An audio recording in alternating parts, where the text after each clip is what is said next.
So they got a whole new coaching staff. They hired on Rivera. So yeah, they brought in Dan Quinn, former Cowboys defensive coordinator. He also used to be the Falcons head coach. He helped lead them to a Super Bowl. They lost. He was the head coach for a 28-3 loss in Super Bowl. But yeah, he's a really good DC for the Cowboys these last few years. So can he still be a good head coach? Because he struggled the last couple of years with the Falcons. So we'll see. Offensive coordinator, you brought in Cliff Kingsbury. He was a former Cardinals head coach.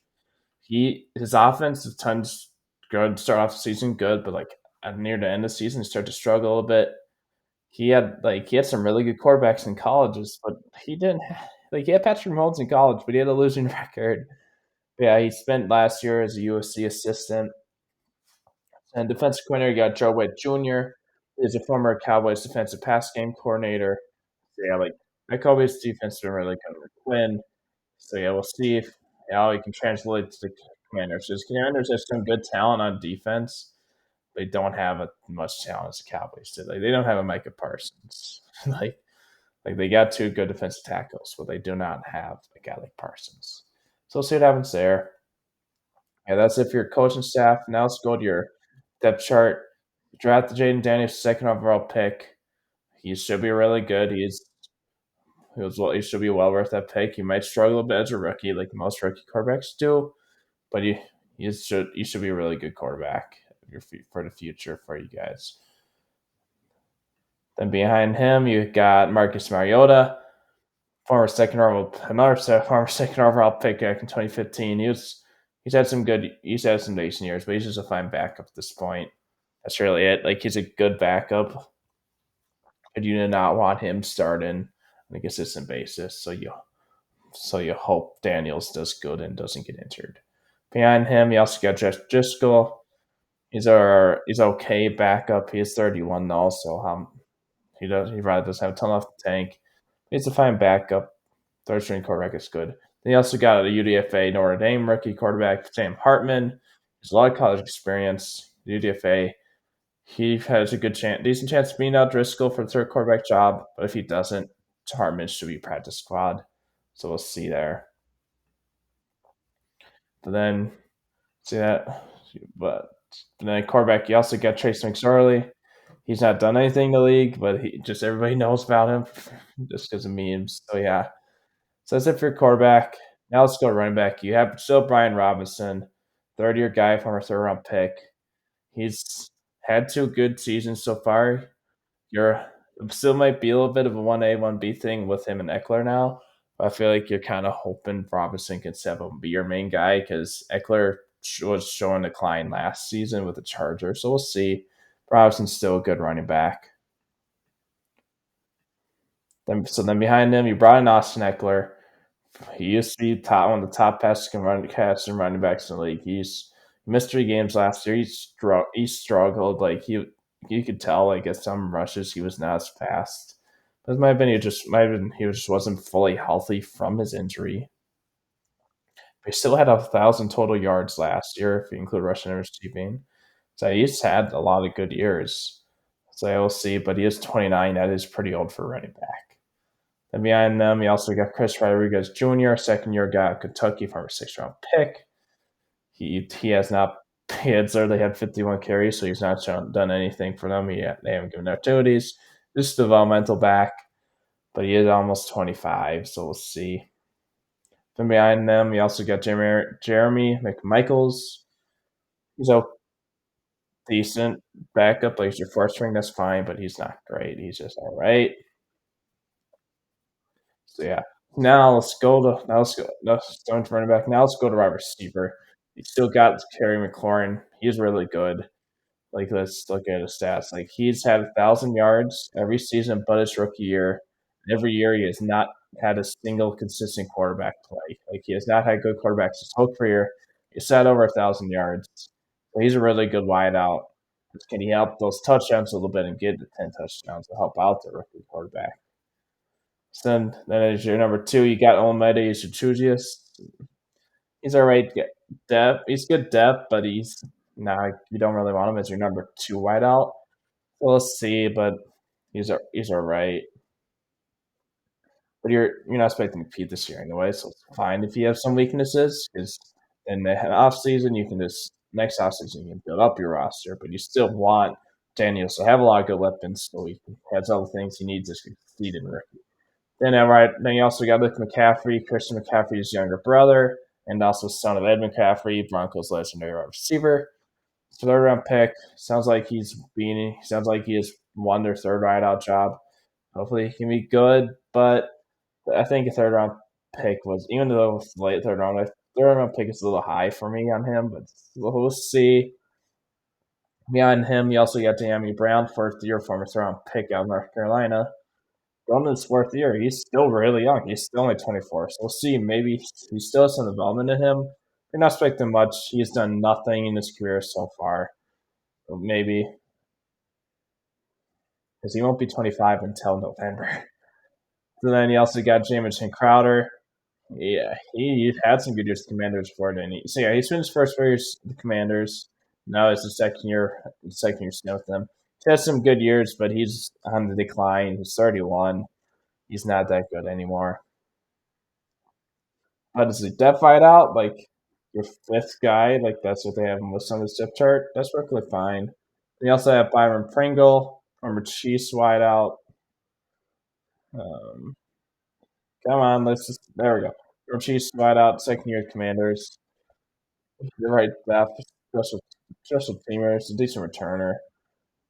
That's really it. He does not have that much. But then you brought in Martavis Bryant, former Steeler, really good Steelers wideout, but he hasn't played in the NFL since 2018. He's been a spring league guy. He has some pretty good spring league years. But how much do you really expect out of him? He is 32. He's only 33 by the end of the season. So yeah, I think he has a chance to make. If I think they might try to give him a chance on this roster over Pringle, but still, they might want to go a couple year younger guy in Pringle. So we'll see. They also got Mitchell Tinsley. He's all right, second year guy out of Penn State, which is the one at the wideout, probably practice squad. You also got Davion Davis and Bryson Tremaine. Those guys are not good at all. They should not make this roster. They just shouldn't. You also got Kazimir Allen and Marcus Rosemi Jack Saints. No, two guys that aren't good. There's 11th players at best practice squad should not be anywhere near their roster. They just should not. So yeah. So you got some questions outside of McLaurin. McLaurin's will easily definitely be your main weapon, but you got some weapons in your number 2 and 3 wide out, and you got some questions of depth behind them. So we'll see how that goes. And you haven't like Brown's your least experienced, like he's out of your top six. He's already in his fourth year, and he's not done anything outside of McCaffrey. So McCaffrey's a rookie, so we don't know. So now let's go to your tight end group. You brought in Zach Ertz. He used to be, he's still fine tight end, but he used to be one of the top tight ends in the league with the Eagles. But he's just not that anymore. He is 33, but he should be good, like check it down target for Daniels. Like if the offensive line's struggling and he needs to get it down quick, just give it to Ertz. He should be fine there. He's still a fine tight end. Then behind him, you also got Ben Sinnott, rookie, second round pick out of Kansas State. So hopefully he'll be your number 2 tight end this year, unless he has a really good camp in preseason. And then next year you let Ertz walk or retire because he is first might just retire. And Sinnott can be your number 1 tight end next year. Give him next year to development. So yeah, we'll see. Behind him, you also got John Bates. He's right. He's going to his fourth year, former fourth round pick out of Boise State. He's another guy that's not done anything, but he's still trying. He's just an alright blocker, but you're not supposed to make it seems wise at least. And behind him, we also got Cole Turner, third year, fifth round pick out of Nevada. So another recent draft pick. We've invested a lot of draft picks in this tight end room. Just none of it has really worked out to be for any of them to be a good like top tight end. So maybe just so hopefully Sneck can be that guy because you're not expecting that from Bates or Turner at this point in their careers going to their third or fourth year. But we'll see. So now let's go to your offensive line. Left tackle, you got it, Brandon. You got it, rookie third round pick, Brandon Coleman at TCU. He's hopefully he'll develop this season, like this, and he'll be fine next year. But don't really like if you can, you don't want him starting as a third round rookie. It's like most third round rookie defensive tackles don't do good. Like most first round defensive tackles don't do good. Let alone the third rounder. We'll see. Then behind him, you do got Cornelius Lucas. He should. You're hoping he's the starter, but I'm just going out with what they have on depth chart. Looks like they have Coleman as the starter left tackle, but we'll see. Hope Lucas can be your starter this year. He's 33 though, so you can. Then next year, after that year development from Coleman, Coleman can be your starter next year. We'll see. Coleman's a good. I mean, Lucas is a good backup tackle, but he's all right starter. Then you also got Alex Taylor, developmental tackle. That's really it. You're not spending that much. And at left guard, you got Nick already, former chief. Yeah, so former chief. I'm pretty sure what I just had to think for a second. He's all right left. He's all right. He could do a lot better, but he can also do worse. So then behind him, you also got Chris Paul, third year guy, former second round pick out Tulsa. So he was a developmental guard. He'll say he was seventh round pick though, but maybe third year is what he needs. He's only 25, so he's still pretty young. But you're not expecting much out of him. That's why you have already starting. Now let's go center. You brought in Tyler Banaz from your division rival, the Cowboys. He's been a good starting center for them, so hopefully he can be that for them too. So yeah, he's a good center. Hopefully he can be that for the Commanders. Not and behind him you also get Michael Dieter. He's a right depth center. You don't want him starting. You do not, but he's as a backup, that's perfectly fine. And then behind him, you also got Ricky Stromberg. Is he second year, former third round pick out of Arkansas? He's not unless Badaj is just terrible this year, and they release him. And then that's our off season. Stromberg is not going to be starting center, so maybe get that year of extra year development, and he can be your starting left guard and place if Belger ready next year. But we'll see. And you also got Cam Tom. He is not good. He should not make this roster. So now let's go to right guard. He got Sam Cosmi. He can also play some tackle. That's what he originally was drafted as a former second round pick out of Texas in 2021. He's going to his fourth year. He's been a good guard for them. So we'll see what happens. Then, so yeah, like Stromberg and like they might. I think Aldrade is free agent this offseason too. So we'll see. Like Stronger might have to be a starter unless they sign somebody next coming off season or draft somebody like high. You might have to replace Cosmere already. So yeah, it's got Julian Good Jones. It's like former UDFA of Iowa State. He's 27. He's not good. If you can find a way for him to make this roster, that's good. But so you hope Stromberg can make it over him, but we'll see. Then at right tackle, we got Andrew Wiley. Brought him in last season from the Chiefs. He is a fine tackle, but I think that was a little bit overpay. It was 3 years something. I can't remember his exact contract top of my head, like how much he's making, but I feel like it's overpay. But he's a fine tackle for them. Behind him, you also got Trent Scott. He's 30. He's going to seventh year. He's not good. He's just a depth tackle. That's really it. Then you also got Braden Daniels, second year, fourth round pick out of Utah. So you got him. He's a developmental tackle. Maybe you're kind of hoping you can give him a year development. Maybe let Wiley walk or release him, like release Wiley or at off season, then have Daniels be potential starting right tackle. Because you got two recent relatively high draft picks in him and Coleman. Like Cole could be a future tackle duo. But we'll see. You also got David Wag. Sorry. Rookie DFA. He's just going to tackle a best practice squad. But it's going to be tough for him to do that. So, yeah, you have some big questions on offensive line, but you made a big addition in Badass. So, we'll see. So now let's go to your defense. I'm so stretched around. Defensive tackle, you got probably the best defensive tackle duo in the league, Payne and Jonathan Allen. Those guys are really good. Problem is, though, you traded away Chase Young and Montez Sweat, two guys that made this defensive line one of the greatest in the leagues because they had two great defensive tackles, they had two good edge rushers. But those guys are now they have big questions at edge.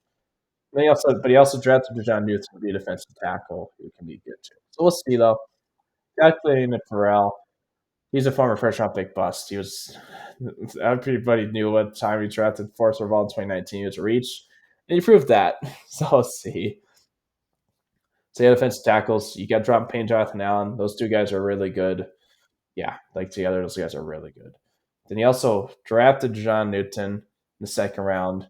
So we'll see. Maybe they play him with some edge, but he was mainly a defensive tackle in college. So we'll see though. Well, he did draft in the second round, so you have to think you don't plan on him starting, but you also have Payne and Allen paid. And Allen's only neither of them are very old either. So, but we'll see. He also brought in Jordan Armstrong. He had some really good years for the Cowboys under Dan Quinn, but in Dallas, he was their third edge rusher, because they had Micah Parsons, they had Lawrence, but in Washington, you're counting on him being probably your number one, because you don't expect Pharrell to be that either. Then you also behind them, you also get KJ Henry, second year, fifth round pick out of Clemson. We'll see. He's already 25 as a second year guy though, so we'll see though. Just not expecting anything. They also got John Ridgway the third year, fifth round pick. Also have got drafted by Dallas. So Dan Clinch is bringing some guys over from Dallas. It's not players, people, the coaches do. It's like they want people who know their scheme. We'll see. He's just decent depth. Then behind him, he also got Fedarian Mathis. He was a third year guy, former second round pick out of Alabama. Not done anything for them so far. But he also has a ton of starting opportunities. We'll see. But yeah, you're not expecting much. It seems like he's gonna be a bust as a former second round pick. Also got Jalen Harris and Hagi Nubustia. Sorry, I probably butchered the name. They're the depth. They should not make this roster. They're just bad balls, bad to squad. You also got Andre Jones Jr. Development the player. He's not good. He should not be in this roster though. Then you also got Ife Obuduba. He was placed on the pup list a month ago. He's a good depth edge though if he can come back healthy for the regular season, but we'll see when he comes back. He's still on the practice. He's still on the pup list. You also got Norrell Portland and Benny Putuya and Justin Hollins. I don't think none of those guys should, but if any of them has a chance, it's most likely Hollins. But neither of those guys should make this roster. So we'll see though. So yeah, you got some questions at edge, but you're doing pretty good at defensive tackle. So those guys can make up for some struggles that you might have at edge rusher. So we'll see. So let's go to your linebacker group. You got Frankie Louvu. He's spent the last 3 years with the Panthers. He's been really good for the Panthers these last 2 years. Hopefully he can be that for you too. Let's see. But yeah, he should be a good linebacker for them. Then he has also got a good I don't think he needs a ton of mentorship, but like Alex Helps have a really good experienced linebacker, and Bobby Wagner. So that's good as he used to, but he's still good. He's got a ton of experience. He's going to he was 2012 draft pick. He's 34 though. So he's still good though. So they still had 96 tackles. It's just how much can you keep that up this year going as age 34 season? Like as a mentor for some potential young linebackers, that's going to be good. Then yeah, the outside linebacker, you got Dante Fowler Jr. He's okay. He's okay. He spent last year with the Cowboys. But once again, same thing with Armstrong. He was not being counted on as being one of your top pass rushers on the edge. But here they are counting on him to be that. So let's see.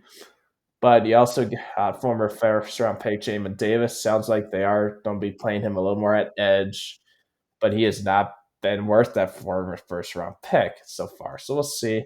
Maybe he has that breakout year his fourth year.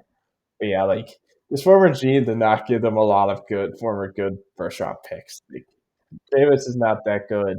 Forbes has struggled, terrible rookie year. He's struggled in camp so far. They just traded away their 2022 first round pick and Jahan Dotson to their division rival. So yeah, like they don't have a ton of like recent high first round picks that were good. Just have been good so far. They also got Anthony Pittman and Jordan McGee. All right, depth probably, but they're not great either. They also got Micaiah Wacker. He has started formerly for the Falcons. He's going to this fifth year, so see he can be. He's a fine starter, but he's not a great starter. So, yeah, and then you also got Chappelle, Russell, Chigozie, Anusium. They're all right. They're bad depth. They should make the roster. They just shouldn't. They're not good. I don't know if we're talking about Kanye Jones 'cause he's on IR, so he's gonna be out for a while anyways. So it's like, and even if he wasn't, he probably want to make this roster anyways. It's gonna be tough for him to make this roster. And then so now let's go to cornerback. That for your starting outside corner, you got Benjamin St. Juice. He's going his first year from a third round pick out of Minnesota. He's been a right starter, but you don't really want to be your name one. Like he was because he was mainly been your number two corner because you've had Kendall Fuller in the past, who's now gone in with the Dolphins. So see there, maybe he can be your name number one, but he has not really shown that so far. Then you also have Michael Davis. You brought him in from the Chargers, so he's been so good at Chargers so far. He's had some good years with the Chargers, a little bit of down year last year. So we'll see. Corner's a really volatile position, so he might just have one good bad year and then step up and have another good year this year for them. So we'll see. They kind of need him too because they don't have much at corner. But then you also have Mike Sanders, still rookie second round pick out of Michigan. He has a really good chance of being your number one corner just because for at least he should be it for sure at least next year unless they draft somebody new just or sign somebody just because Davis I think is one of your deal. Shea Juice is a free agent. He's rookie year contract's over at the end of the season. So we'll see. But he should be a good corner for them. But still he's a rookie unproven. Beyond him, you also got Emmanuel Forbes Jr., second year first round pick of Mississippi State last year. He had a terrible rookie year. He was like terrible in camp so far. So let's see. It's like it's not looking very good for him to not. He's looking like he's most likely to be first round bust. He's still second year, so he's trying to turn it around. It's just not looking good for him so far. And behind him, you also got Tariq Cresswell Fields, third year sixth round pick out of Penn State, formerly drafted by San Fran. He's all right depth developmental corner, but you're not expecting a ton out of him. Then you also had Noah Montgomery, former first round pick Miami back in 2020. Spent last year with the Cowboys, I think. So yeah, spent last year with the Cowboys. He didn't really ever play. But he's okay. But he was not anywhere near that first round pick. Yeah, and then we also got Chikozia Anusium and James Pierre. They're mental players, but they're good though. They just aren't. And also like Hayop Bill Kelly, second year fifth round pick by Baltimore. Last year out of Stanford. We'll see. Maybe he can step up and be a good depth. They'll probably practice squad if he doesn't make this roster. But we'll see. We also got then also Nick said the second. He's not good. He should not make this roster. You know what? I'm making this roster. We'll see. So now let's go to safety. He brought in Jeremy Chin from the Panthers. He's had some really good years for the Panthers. Hopefully he can do the Commanders and step up and be a good starting safety for them. So we'll see there. Then at free safety, you got Quan Martin, second round pick out of Illinois last year. We'll see. He had a decent year as a rookie last year. Hopefully he can step up, have a good sophomore year, and doesn't have a sophomore slump like some people do, but we'll see. And behind them, we also got Derek Forrest, first year former fifth round pick out of Cincinnati by Washington Commanders. We'll see. He had started for them, so he can be a good starter, but it doesn't like they can be starter for them. So maybe they try to trade him at the deadline, get something back because Forrest is a free agent at the season. So we'll see. We also got Jamie Reeves. He's a good special teamer. That's really it. He's not. You don't want him playing at actual safety though. And then we also got Dominique Hampton, rookie fifth round pick out of Washington. He might be this roster for safety just because Reeves is really just a special teamer, but he's just listed as that safety in the depth chart. But we'll see. For sure, practice squad just pick out on him. You also got Percy Butler and Kendall Brooks. The momental players. That's really it. They also recently brought in Cedric Redline, former fourth-round pick in 2019. He's just dead. It's only tough for him to make this roster because he was really just signed a few days ago, I think. We'll see. Now let's go to your special teams. Kicker, you just traded for Cade York from the Browns. He was former fourth-round pick in 2022 out of LSU. He's had some decent. He's been all right for the Browns, but we'll see. Like, he probably didn't have a great camp if they were willing to trade him away for nothing because they're traded for a seventh round pick. And punter, you got Tress Way. He's a good punter. Let's go special teams. I mean, returners. Sorry, you got Jamison Crowder. And then returners, you got Jamison Crowder, Noah Ignominy. Crowder should be fine returning this year, but maybe giving our guys some opportunities. But Crowder's in his 30s. See how much speed he still has. Give you a little young guy. Ignominy is a prime returner. So yeah, now that's it for your depth chart. Now let's go to your schedule. Bucks lost. Yeah, Bucks are a better team. Giants. I feel like if probably split the season series with the Giants just because these are going to be competing for the bottom end of the East. We'll see. Bengals lost. Cardinals is an our potential win. But then you have to face the Browns and Ravens. Two losses right there. Panthers, that should be a win. Bears, that should be a good game. Right tackle the Giants splitting. Steelers, which probably is lost. Eagles, Cowboys, you get swept by those two teams. Your starter a lot better than them right now.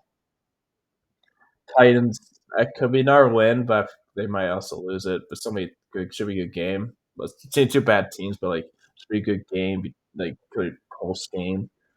Saints probably another loss. We could win that one. Eagles swept. Falcons lost. Cowboys lost. They have some tough teams because they faced Cowboys and Eagles twice. Face the Ravens. They face the Browns. They face the Steelers. Yeah, they have some tough schedule. They have a tough schedule. They face the Bengals. Yeah, so we'll see. But they don't have a super easy schedule, which isn't too bad because they're not expecting to compete this year anyways. You're expecting to compete at best next year, but then they might not even do it next year. They might need it in a year after next year. But we'll see. But yeah, this team has some good young players. Just they don't have a ton of the proven stars or superstars. So we'll see. Hey guys, thanks for watching. Hope you have a good rest of your day.